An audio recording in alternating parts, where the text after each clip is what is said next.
What's up, everyone? It's the most wonderful time of the year. Kentucky high school football playoffs are here this Friday. We're excited to bring you the Kool TV area football playoff preview show. Ben Spicer here, joined by James Collier to my right, left. I don't know. There you go. Other way. Spencer Hutchison, he's down there. Right. You know us, though. You've been checking out the banter all throughout the season. Which Spencer, I'll give you some time to gloat. I think you've got a sizable advantage over me. Yeah, but I mean, it's partially because what you said in our group chat. I've got the McGoffin County intel. You do. Yeah, that was a little spooky, by the way. He texted me and he said, "Listen, Morgan County is not gonna do very well in this one. McGoffin County got this player back," and I'm like, "Wait a minute, how are you getting McGoffin County intel?"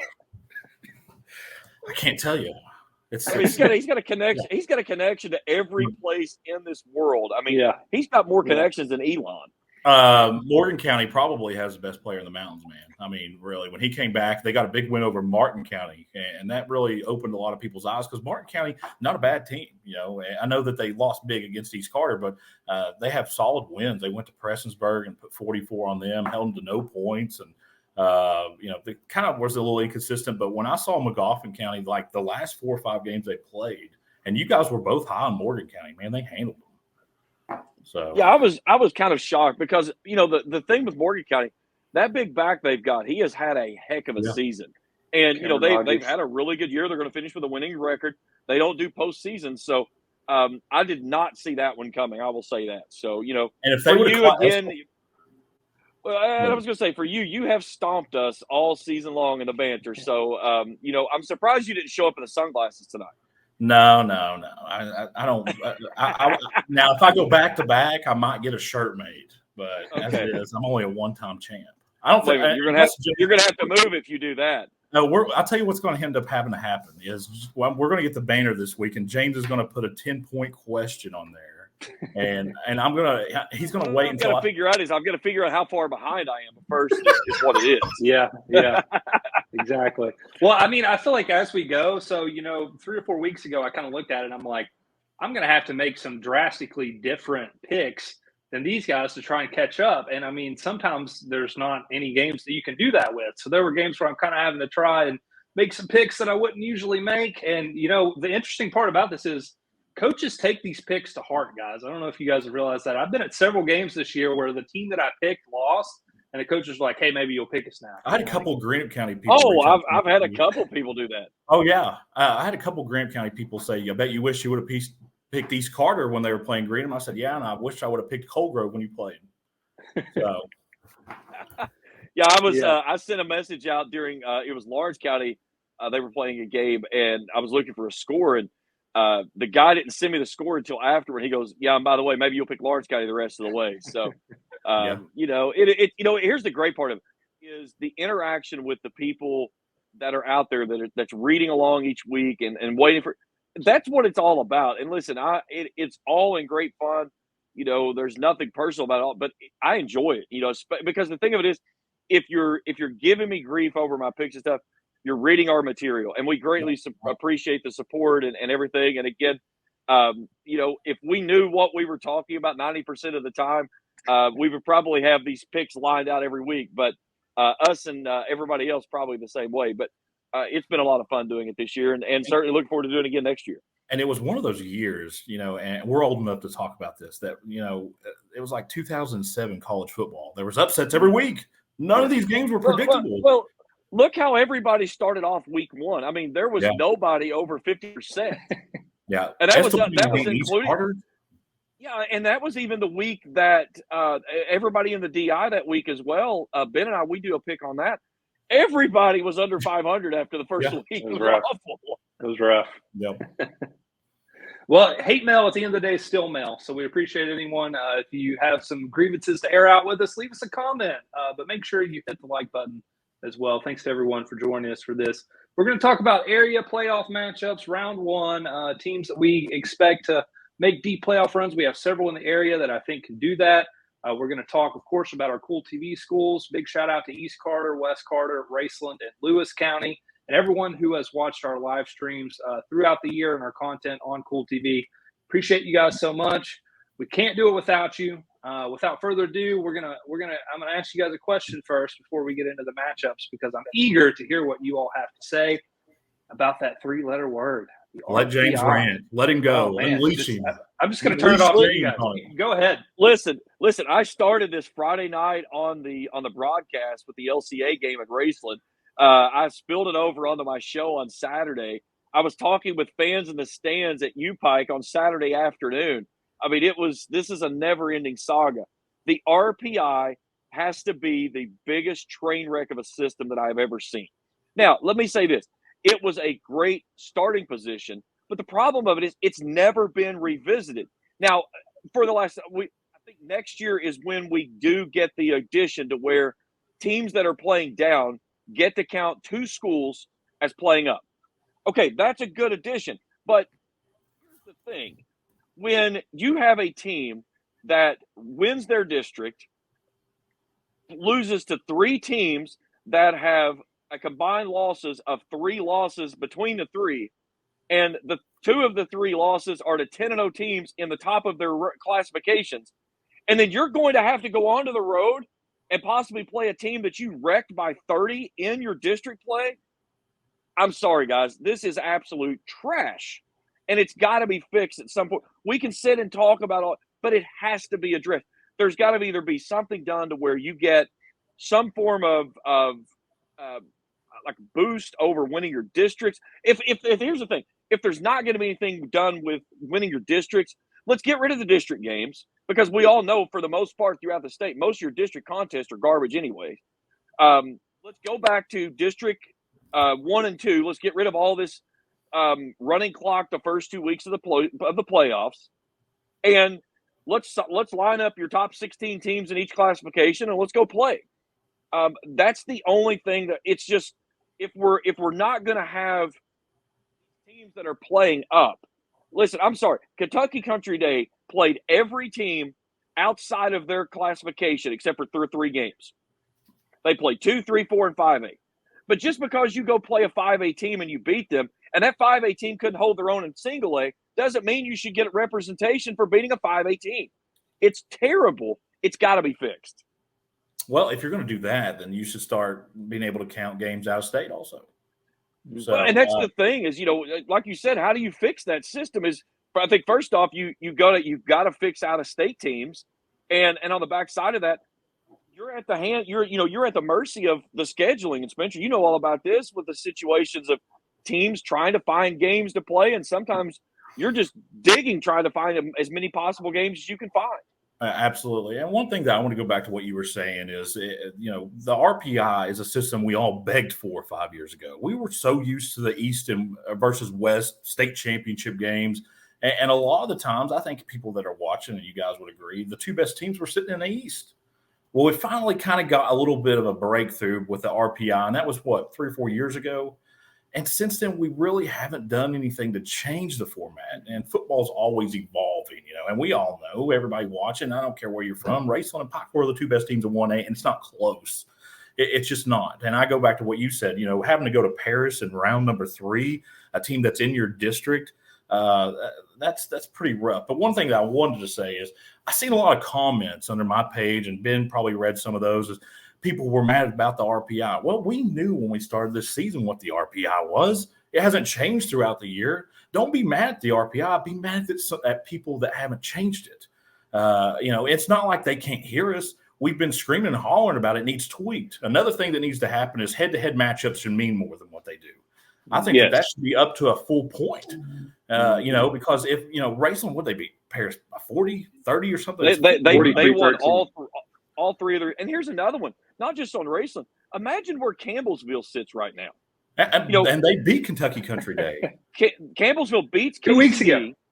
2 weeks ago. They have a better record than KCD. Yeah. Yet they still sit number 2 in the RPI. Tell me where in any world. The BCS even couldn't screw that up. Right. And you can't really, where Campbellsville's located, they're not going to play a whole lot of out-of-state teams. I think that in our areas, particularly in northeastern Kentucky and in the coal fields, we get a lot of those cross-state matchups, and not something that Campbellsville would face, and it's forced the hands of coaches in our area to not play Ironton, not play Wheelersburg, not play, Portsmouth or any of those teams. Why would you? You're already a step behind when you do. I'm not saying they wouldn't be great games, but, let's say you make it to the third round. Well, you played 3 Ohio teams that are pretty good, but that doesn't matter because they're considered 500 teams.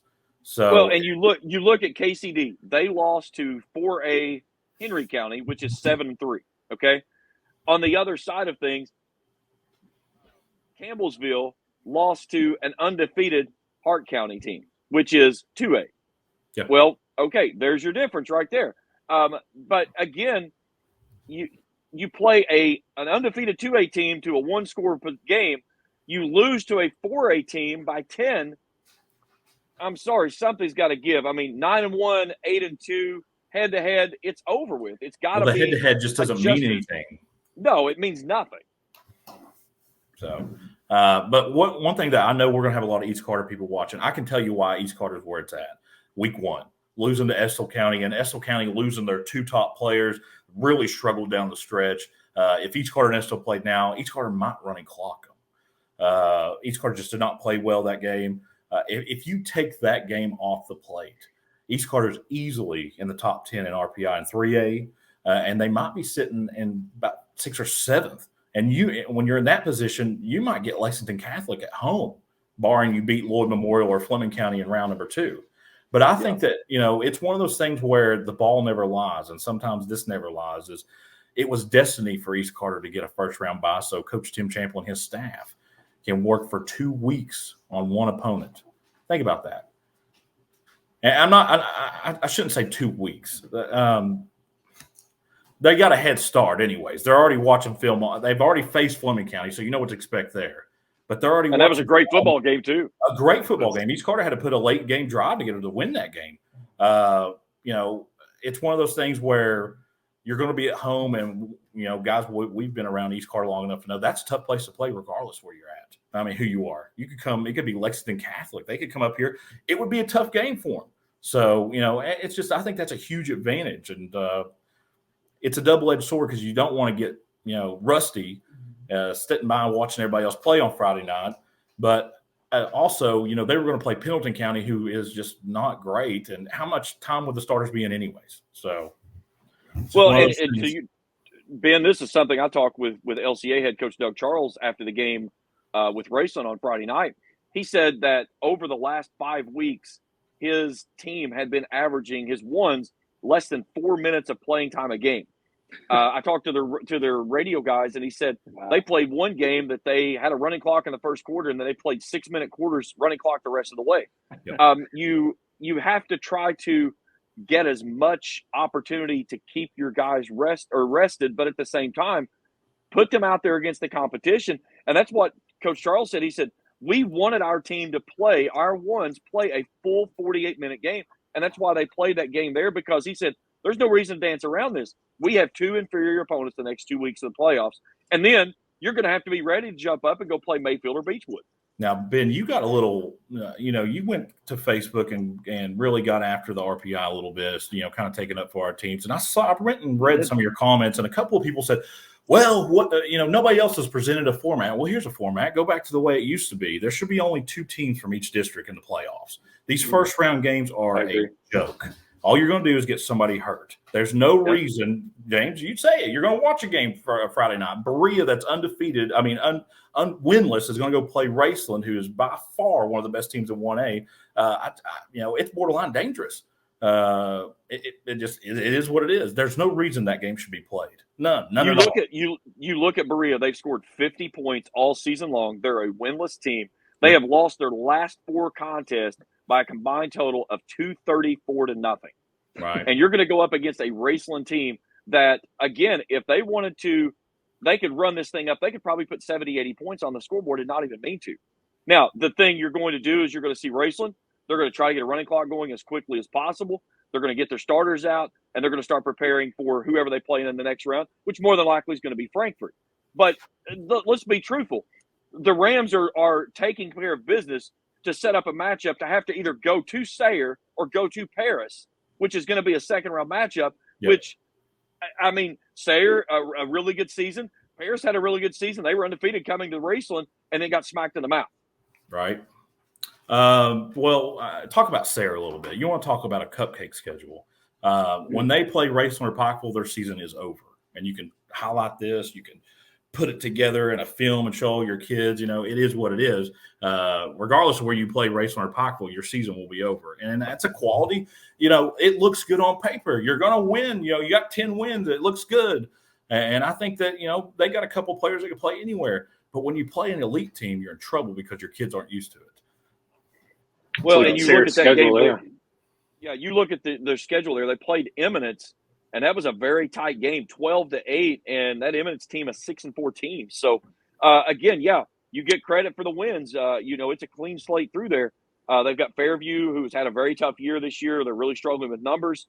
Not to overlook anything, but, on paper, again, it sets it up for Sayre to advance. But at the backside of things, like you said, when they face that adversity, which I don't really know outside of that Eminence game that they've really faced much adversity all season long, are they going to be ready to step to the test and answer that bell call? Ludlow there, 14-0. Was that really a very tightly contested game? I don't know. I don't know a whole lot about them, where the location they are and stuff. But a lot of smaller schools there that they're playing. And again, they're in the same conversation that a lot of the teams are. You're handcuffed by the strength of your district schedule. Right. And when your district schedule causes a problem with your RPI rating, that's an issue. Because not all districts are created equally. They're not. But, and I will say this, Pikeville and Raceland are not your normal 1A schools. I'm not saying they would win 2A by any means. We saw what Lexington Christian did to them Friday night. But they're, for Sayre, that's really, really good. And we saw them a couple of years ago to have a team similar to this. And then, of course, Chad Pennington's son, I believe, is the quarterback for that team. Yeah. They're very high-powered offense. The thing about one of these games is they're going to have to – are they able to go out of their comfort zone and win football games? I think that's something you alluded to because they haven't faced physicality like Raceland's linebackers and safeties coming downhill. They haven't faced a game at Pikeville. It's just a different level of football, and it's kind of like when Ashland goes to Cub Cath. It's just a different level of football. I'm not saying it's an unwinnable game, but it's highly unlikely. And you look at Cub Cath's schedule. Ashland, what did they be? And I hate to compare scores but a little bit, but it kind of puts a little question in your head. Ashland defeated Simon Kenton, 49-42 Friday night. Yeah. Cub Cath beat Simon Kenton 50-12. So, it's just one of those things where, what do you do? And 4A is probably the best class. I think we could all agree on that. And I've said this all season long. I said, this is not the year to be a good 4A football team. And because the thing of it is that you look up, there are 5 undefeated teams in Class 4A. And all 5 of them have a chance of winning the entire thing. But, take nothing against from Ashland. Ashland, a really good football team. I've seen them several times this year, saw them in the season opener against Raceland. LeBron Strader's as good as they come. He played 10 until the 10th game of the season before he threw an interception. They would be more likely to win 5A. Yeah. Crazy. I mean, it's and 3A, they're looking at an easy Final Four bid there in 3A. Mm-hmm. But take nothing away from Chad Tackett and their team. But unfortunately, they know if they win their first round game, you're looking on the other side of the bracket. You got to play Cub Cath, who is arguably maybe the best team in the state of Kentucky. Could be. I think there's the big 3 we've labeled. You got Boyle, Corbin, and Cub Cath. I don't know how good Franklin County is. That might be, one of the big 3 also. 4A is just so loaded, and I hate that. That might be the most loaded class that we've seen under 6A ever. Oh, without a doubt. So, I don't know. Pick your poison. So, it is what it is. Guys, let's talk a little bit more about our area teams. We mentioned them briefly. I'm going to throw a little ticker on the screen here. We can look at those first-round area playoff matchups. You guys talked about it a little bit. Do you think that first week in the playoffs we should just go away with it? I'm going to read off the matchups. You see them there at the bottom of your screen, but I'll read them off as well. Berea at Raceland, that's 0-10 Berea.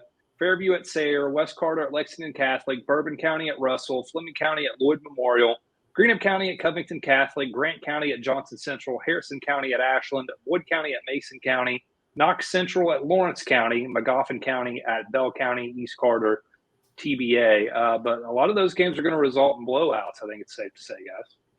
I think it was last year we did the math, and the first round, it was like 77% of the first round games across all classifications were running clocks. It was still hovering around 65 to 70% in round 2. And again, I understand some schools, they rely on that money that comes in through a playoff game to help fund their athletic budget, and I get that.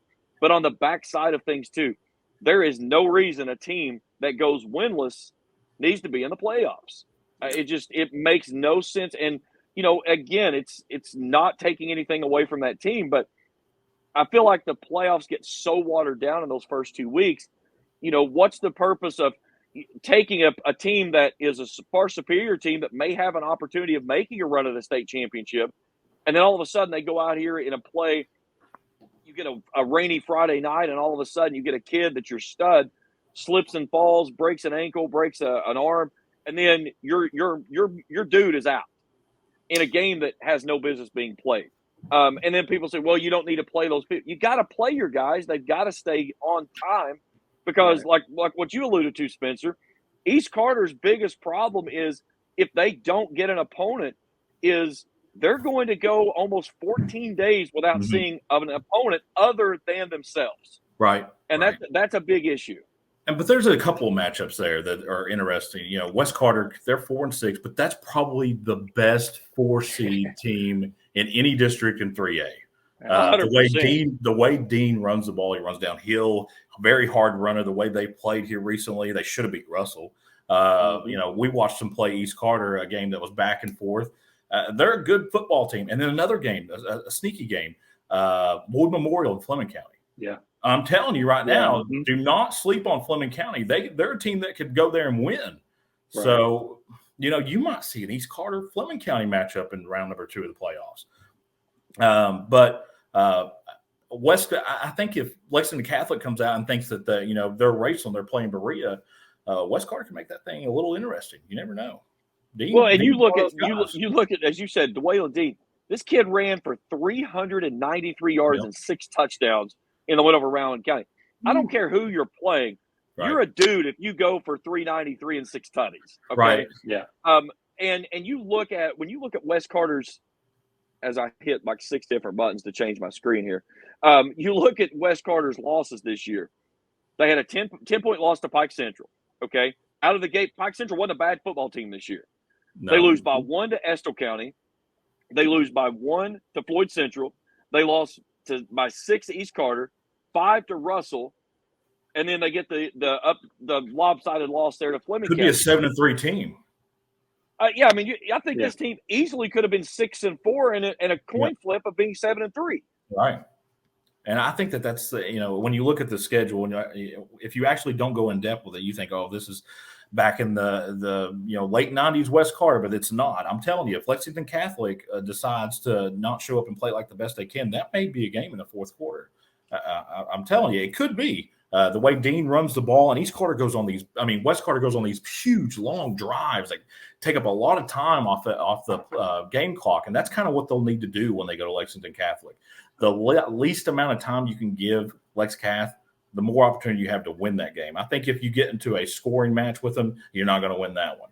But yeah, because go ahead, Spencer. I think if you're a team that, West Carter, you get a couple turnovers, a couple fumbles, you're able to move the ball at 3 and 4 yards a time. Don't beat yourself. And one thing that's been really underestimated about West Carter this year, they have the best kicker in the area. They do. They have the best kicker in the area. So, anytime they get to the 30-yard line of their opponents, put it on the board. They got points on the board already. And you don't think through. I'm interested to see that Lexington Catholic score. I'm interested to see it. You look at Lexington Catholic's opponents, man, they played some really good competition. Yeah, they're good. And the first opponent that jumps off the sky, they played Highlands to a 34-27 loss. First game of the regular season.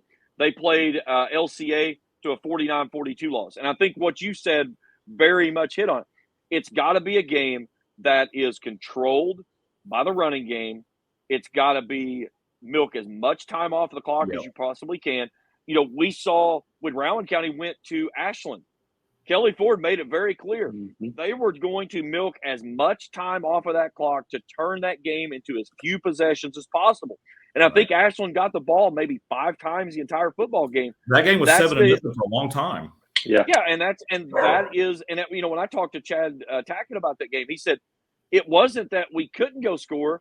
We just didn't have a chance to go score because they milked every second off the clock. And I think that's what Wes Carter has to do, and they've got the dude to do it. Can the line hold up enough to give Dean that crease or that edge to get outside and stay in bounds? I think that's the biggest thing with Wes Carter. You've got to stay in bounds every possession that you have to limit the amount of time it takes off that clock. Yeah, I think you got to start fast. If you're immediately in a hole, I think it dooms you. I think I think if I'm Daniel Barker, I'm not deferring to the second half if I win this toss. I want the ball. I want to go down and put points on the board and show, hey, guys, we just went on down the field and scored on arguably one of the best teams in 3A. Now can we continue it? Make a statement early. Right. I think you got to punch them in the mouth. It's all about confidence. Right. I think you got to punch them in the mouth, and it's one of those things that everybody has a plan until they're punched in the mouth. Well, if Wes Carter goes down the field and scores on their first drive and they see 7 up on the scoreboard, you know, and James, go back to our football preview show. One thing that I said was a team with confidence is a more dangerous team than a team that is on a hot streak. If you've got your team believing that you can go in and win a game, and let's call it what it is. They're going to be heavy dogs going into that game. You know, a lot of people, and probably nobody will pick them to win. But if you go up 7-0, and let's say you take 5 or 6 minutes out of the first quarter, look out! I'm telling you. And that's the thing, like you said, confidence. You go down, you find a quick score. Somebody misses an assignment, they overlook Wes Carter, and Wes Carter comes in there, and then all of a sudden, Wes Carter's playing on house money. You know, they had no expectations from anybody outside the area that is saying they have any prayer of going down there. Okay, so go down there and play loose. You've got nothing to lose. Everybody has picked against you, and they said that you're going to lose. And I know Daniel Barker, the way that he approaches his team, they go into every single game, no matter what the record is, of believing they have an opportunity to pull off that upset. And like you said, go get an early score, even if it's a field goal. Put points on the board, and then, you know, a botched snap, a bad pass, a fumble, something goes your way, and all of a sudden you get a team down 6-0, 10-0, they're going to start pushing because they feel that pressure that maybe they haven't felt in a long time, especially against an inferior opponent. Yep, I agree. Guys, real quick, we've talked about Dwaylon Dean. I just wanted to shout out some of his numbers real quick. He's 3rd in the state, averaging 188 rushing yards per game.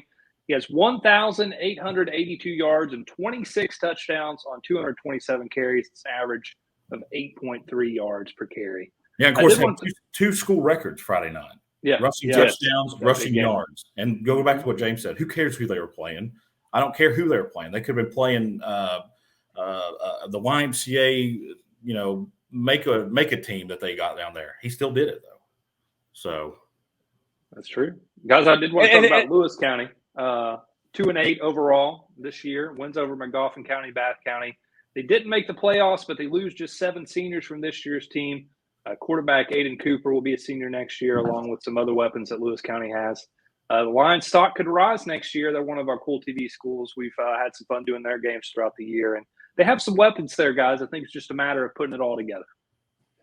I think so, and one of the things I think they ran into too was some injuries. You know, and Brady McClone was one of those kids as a sophomore was trying to figure things out of being that guy this year.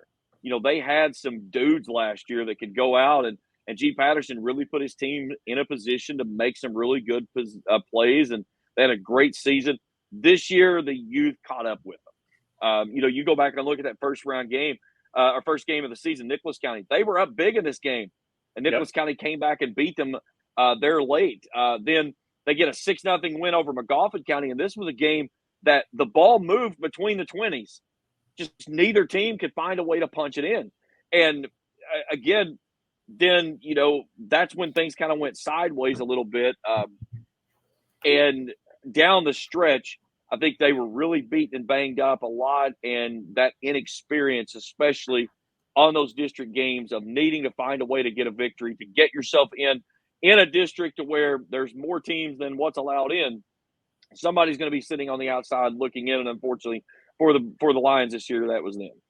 And not only that, but they got kind of put in a district where all three of the big three, you talk about Fleming, East, and Russell, well, their strengths were their size. Well, I can tell you, if you watch Lewis County this year, they ain't got a whole lot of size, especially up front and at their corner positions and their safeties. They got athletes, but when you got receivers in the area like Johnson and Gabe Roberts and Mikey Hall and a couple of the Russell receivers, that's not a good matchup, and the way that they're able to gash them. And Clorch McGlone did not play a lot in the second half of the season, and that really hurt. Yeah, he only played 6 games this year. And and that hurt him bad. Yeah, and I think he had 6 of their 14 rushing touchdowns. And I think that, I hate to say this, but it's the truth. I think Lewis County's coaching staff was about Game 7 already working towards next year. I think they were, because you saw a lot of inexperience on the field. And I talked to some of their coaches, and they said, this is who we're starting on. We want our inexperienced to be experienced and kind of hit the ground running for next year.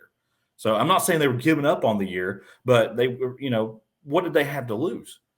Well, and I think that's when you look at it as saying, okay, the realistic side of this is, okay, we're eliminated from postseason play. We've got to start building for next year. Yep. And you have to wonder, too, if McGlone isn't lost for the year, how much different does that thing turn out for that down the stretch? I know Gene Patterson, he's a really good guy. He knows how to get the best out of his team. And you look at last year, they made a postseason run. They got knocked off by Estill County in the first round, but still, even at that, not a bad. I mean, they put 4 wins together in the middle of the season when everybody had pretty much written them off. They were 5-2, and people were like, "Well, is this team for real?" And they came back and got into the postseason. Nobody expected Lewis County to take a football team to the postseason. And they had 4 teams in front of them that are, we just talked about how good we thought West Carter was. Their record does not indicate how good that football team is. And Russell, I'll be honest with you, in offseason, I thought Russell wasn't going to be good at all. I thought they were going to be awful. But Russell, the way they played at parts of the season was really, really good.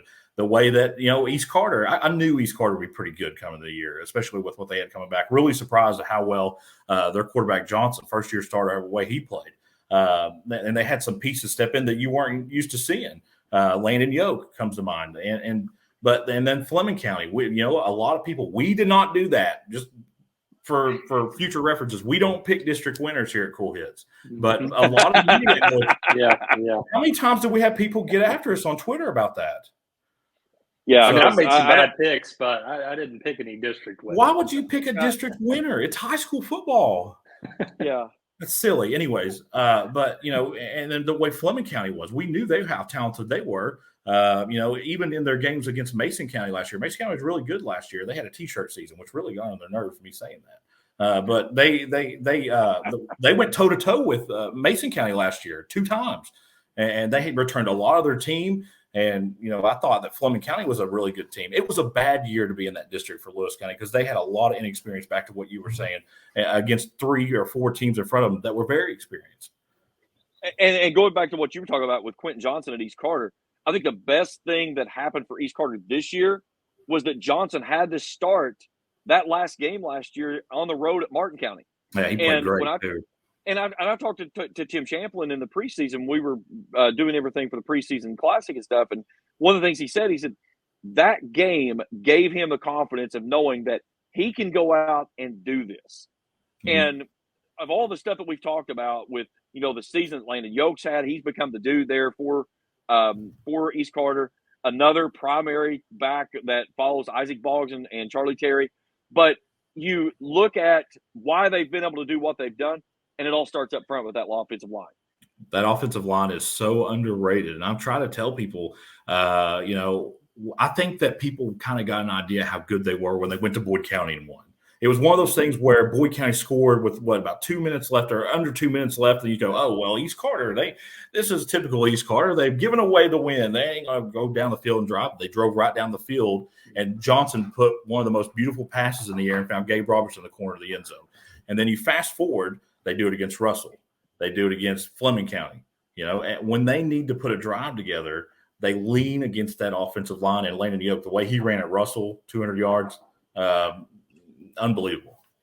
Listen, you do not win at Russell with a 10-minute-plus drive at the end of the game in the fourth quarter without a superb offensive line. Yep. Mm-hmm.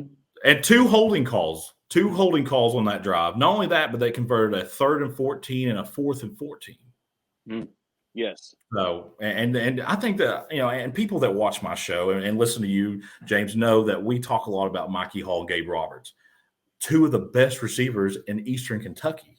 I mean, those guys are phenomenal. Go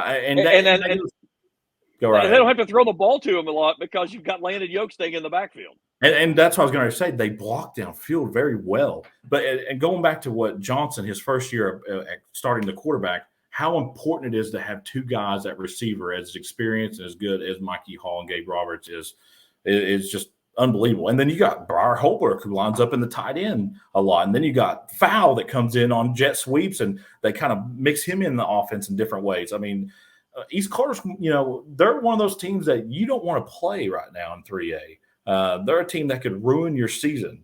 They're a team that could get you to sit at the house and with your girlfriend next Friday night. They're a team you don't want to play Friday night.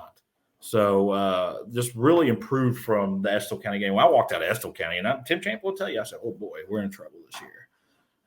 Because we just didn't play well that game. That just did not look good.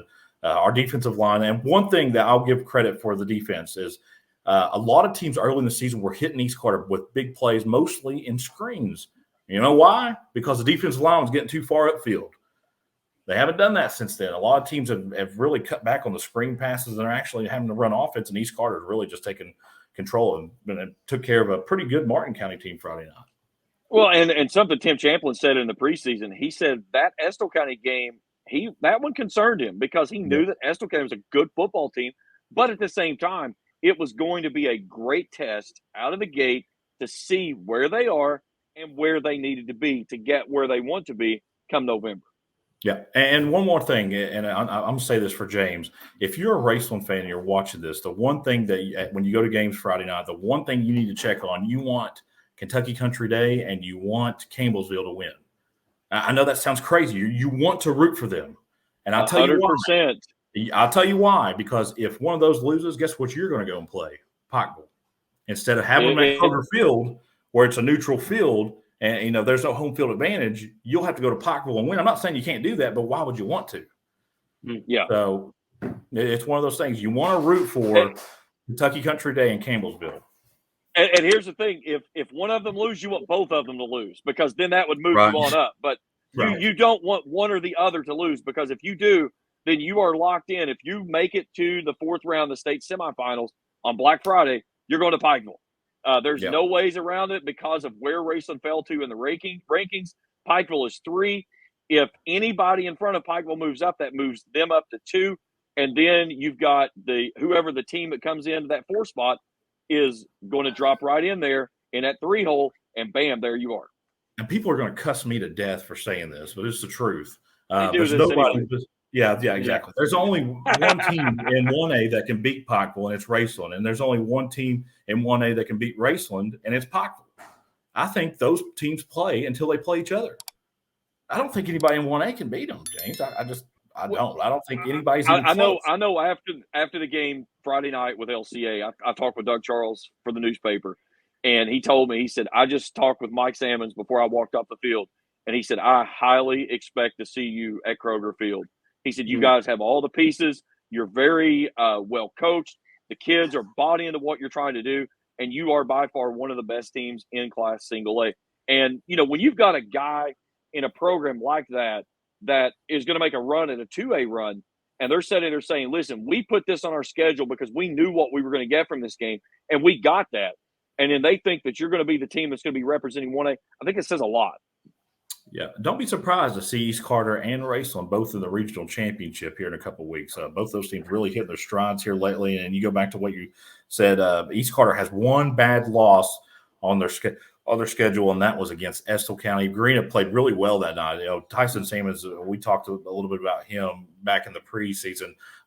Probably one of the tougher kids to tackle in the area. East Carter really struggled to get him to the ground. Played well offensively. Of course, one of the bright spots for East Carter all season long was their special teams. If that's something that you really love it.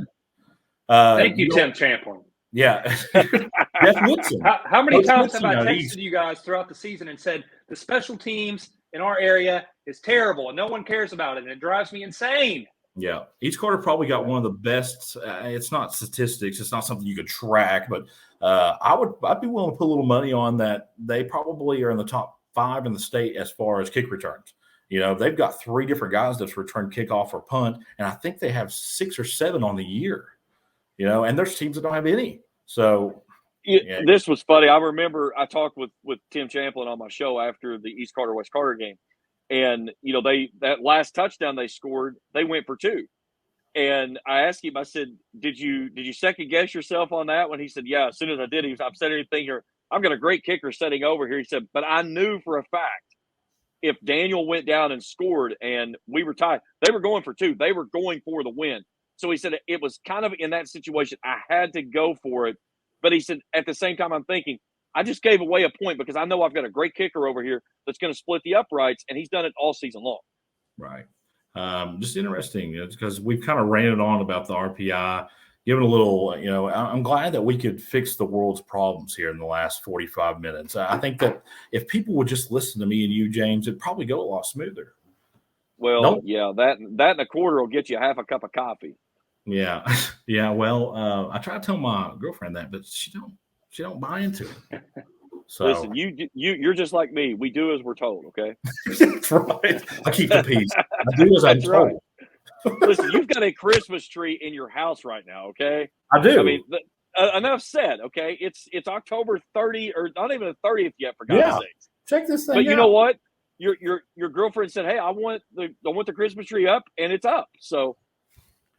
Well, I didn't object to it. At this house, you go October 1st is actually when you put the Christmas tree up. Then you have Halloween, and then you go back to Christmas, and then you go and eat with your family for one day, and then it's back to Christmas again. Yeah. I don't know how it is anywhere else, but that's the way it is here. See, I mean, now here's the thing with my house is my wife has this crazy tree that we bought at the flea market that she walked past and she said, "Oh, this thing's beautiful." And the lady's like, "Oh, I'll sell it to you for $5." I said, "I'll give you $25 not to sell it to her." Yeah, well.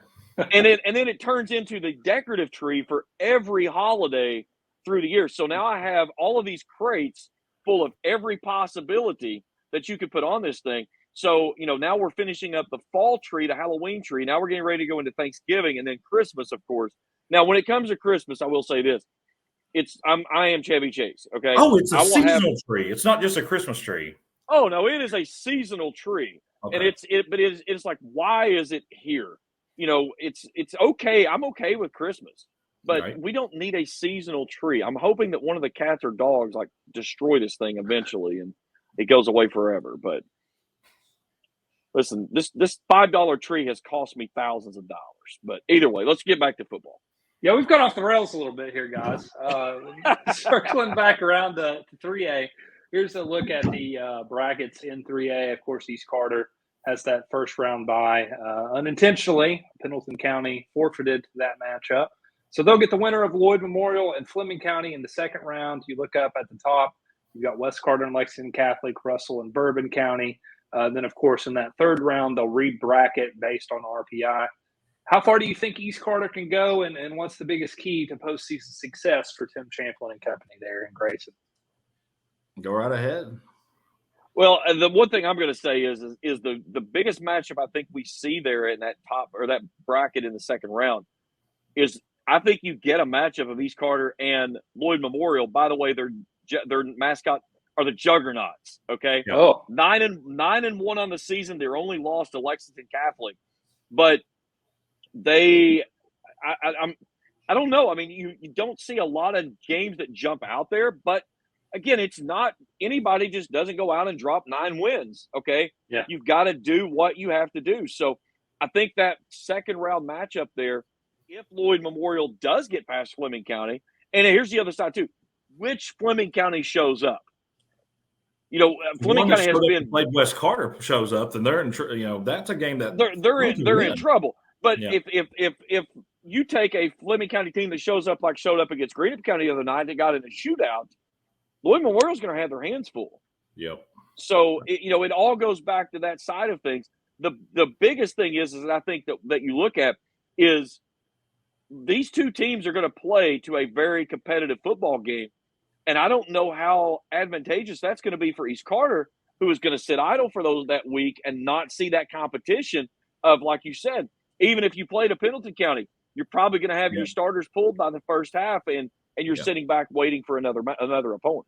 Man, looking at Lloyd Memorial, though, and this is kind of what before the Russell game, I said this, I was worried about how East, was going to react going to play at Russell. They rose to the occasion.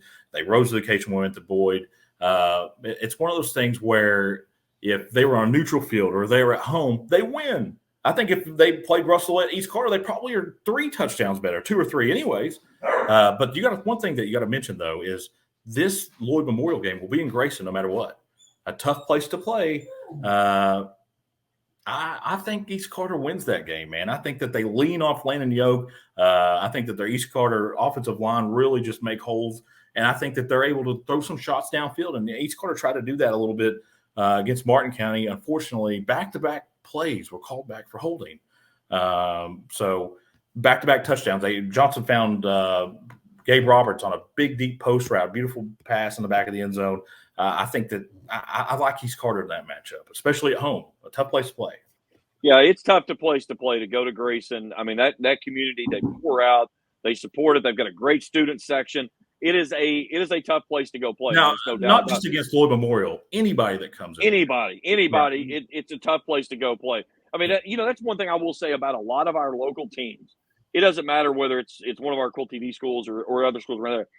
The schools in our area, they get a lot of community support. Right. And Friday Night Lights around here. Now, Ben, I know this is not what you got to experience when you were in Texas, okay, and you're putting 20,000 in a stadium for a high school football game. But in this little tiny area of Kentucky, at Eastern Kentucky, people really gravitate to Friday Night Lights.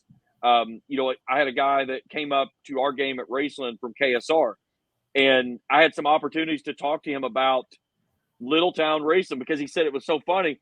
He got off the Industrial Parkway, he came into Wurtland, and he's like, "Where's Raceland?" And he pulled it up on his GPS, and it's like, "You're here." And he started looking. He's like, "Oh, there's the school." And I said, "Yeah, that's it. It's a school. It's a super quick and a stoplight."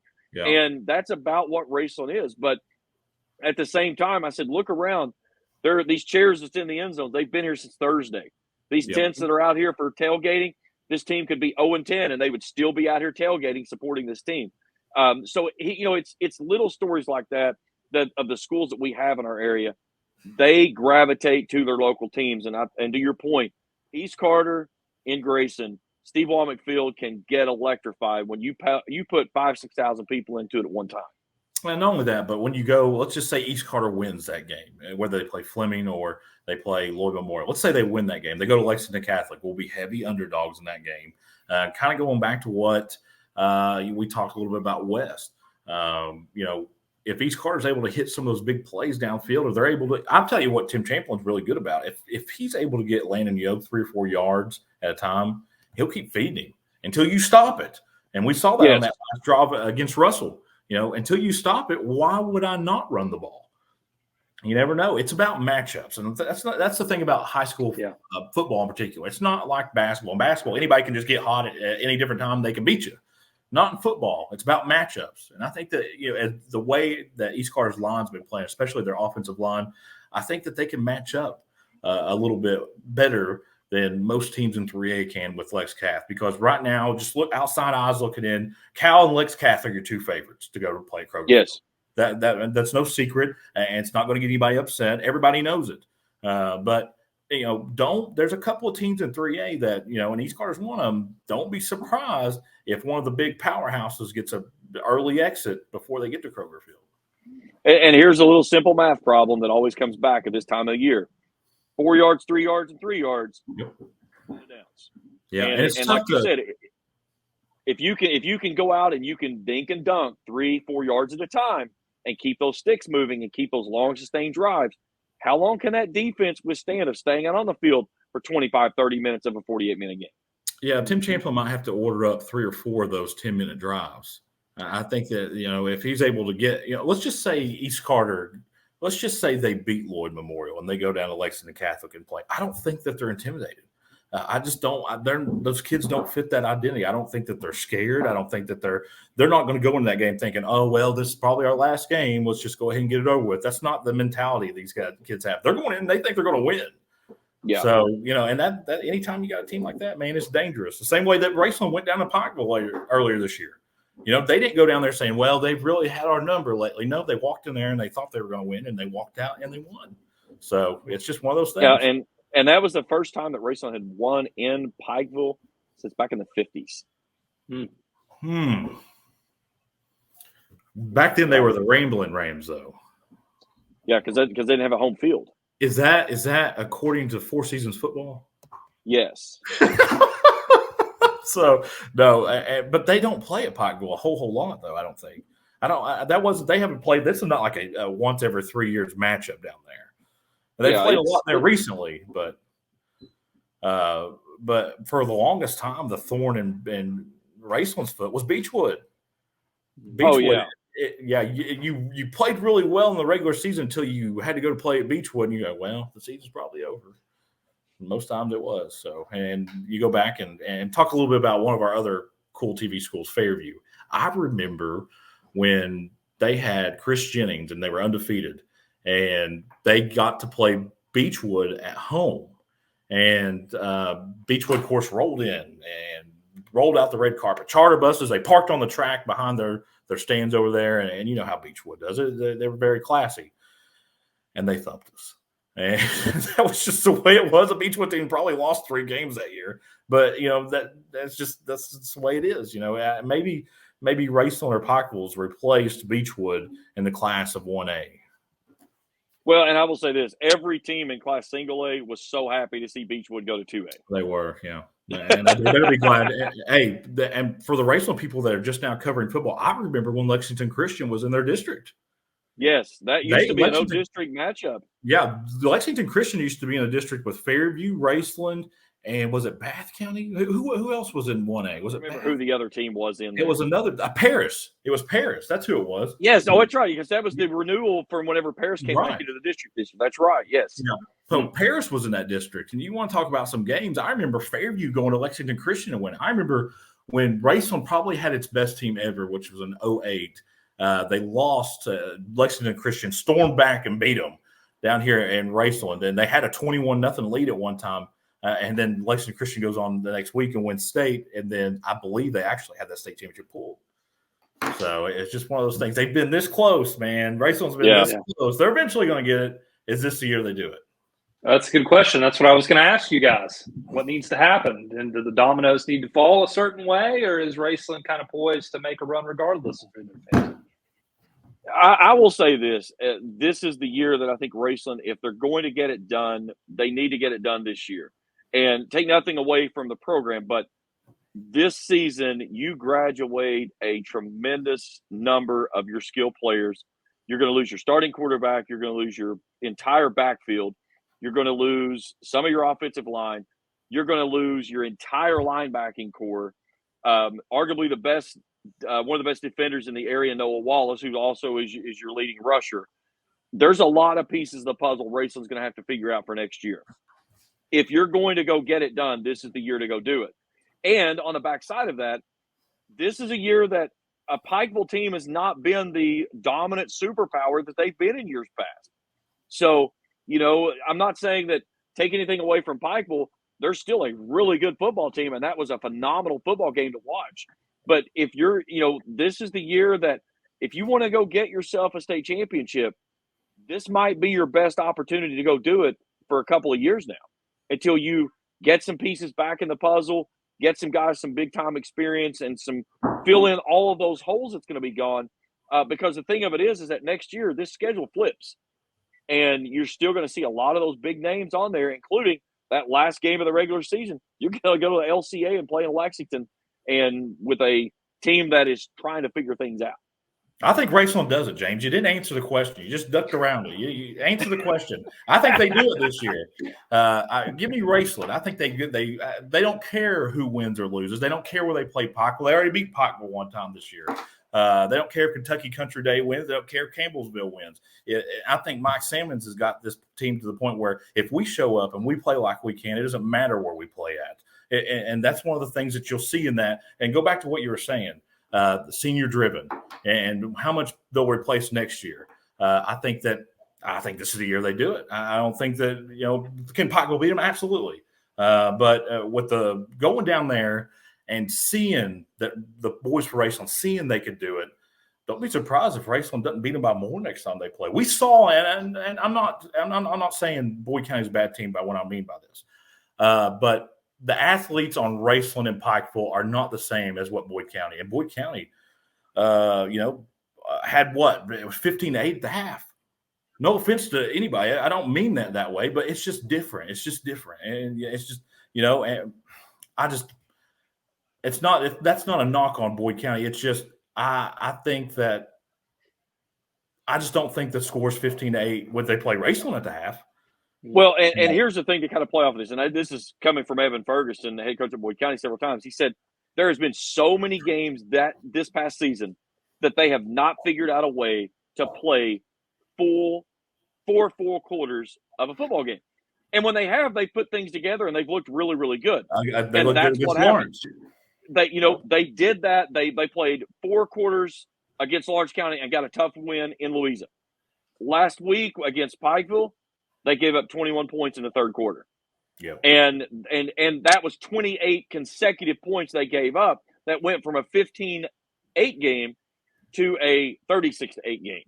Yeah, and again, when you get a Pikeville team that gets two scores on you, they're going to stick their foot on your throat and you're done for. Raceland and Pikeville are built to play 48 minutes. Right, and Raceland and Pikeville are not your normal 1A schools. We saw Pikeville last year beat teams in the top 5 and 6A. We've seen Raceland. They almost went up in Highlands and beat them last year. These are not your normal teams. There's 3 elite teams in our little area. I should say 2, just in our little area right here. You got Raceland and Ashland. Those are your guys that are. No offense to anybody else. I'm not saying anything you didn't already know. If they played anybody else besides each other, they'd be favored in teams around here. Yeah. It's just that's not a secret. That's what it is. But I think that when Raceland walked off the field at Pikeville, saw the final score, and said, it's almost like a big relief off your shoulders. Mm-hmm. And it's almost like when you lose to a team so many times and you're equal to talent with them, you start to doubt yourself.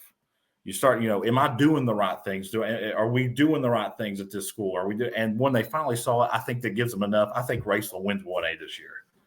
Well, and here's the thing that I've said, and I've said this openly around the place. I said, Raceland does not want to go back to Pikeville to have to play the Panthers. They don't. They want to play that on a neutral field because I don't know that you can go back to Pikeville and win again. Right, and it's no knock on anybody. When I was in high school, we had to go to Belfry and play, and sometimes your calls that you get are not as favorable as what they'd be if you're playing at Raceland. Everybody knows what I'm talking about. I don't know that they're regionalized, but when you're a home team in the playoffs, you kind of, and you're an official, and I don't know from experience, but I could just imagine that the heat on your back when the home crowds – you are awful. You made a terrible call, and they're pressured into making calls when instead of actually just doing the right thing. So I think that you don't want to go on the road, and it's one of those things and I'm not saying Pikeville's like this, but Belfry used to be like this. You were down 2 touchdowns before you got off the bus.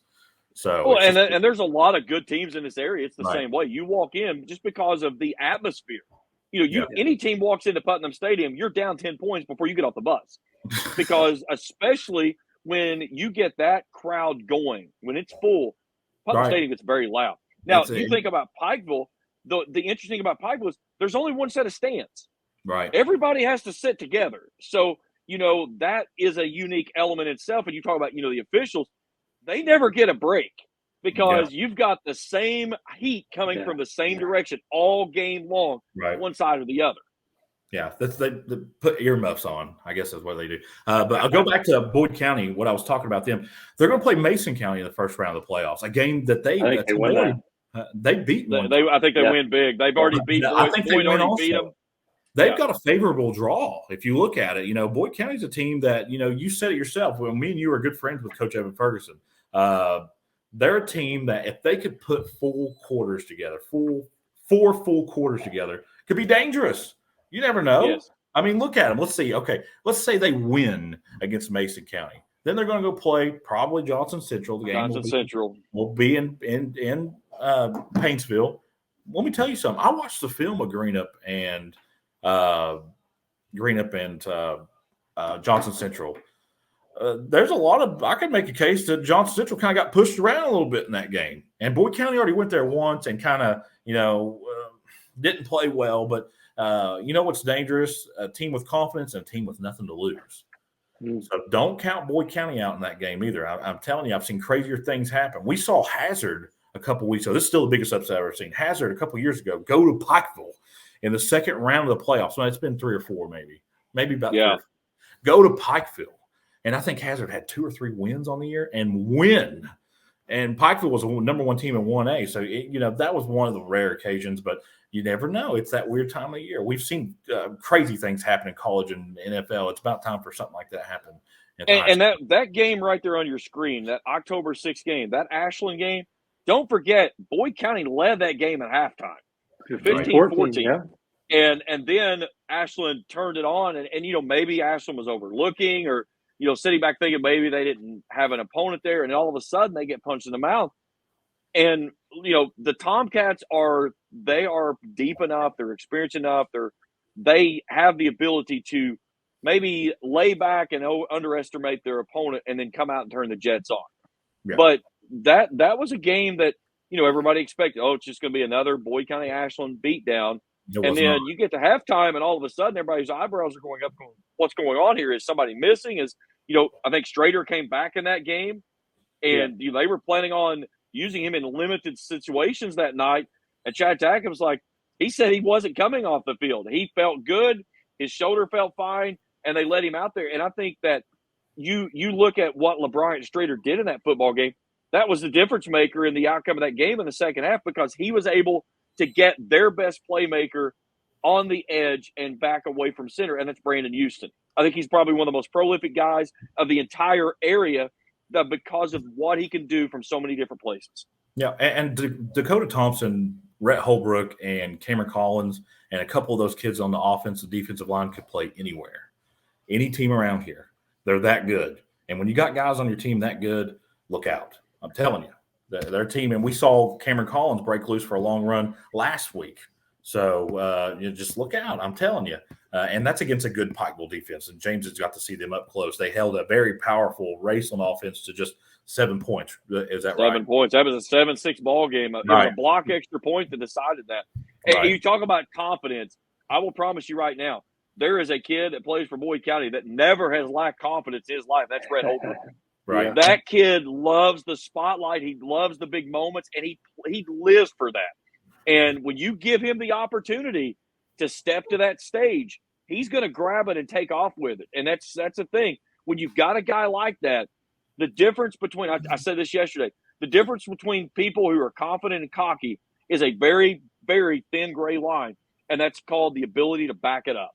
Right. When you can talk the talk and you can back it up, it's no longer cockiness. It's confidence because you know you can do it. Right. Guys, this has been fun. We might have to do this again as the playoffs progress a little bit and things sort of take shape.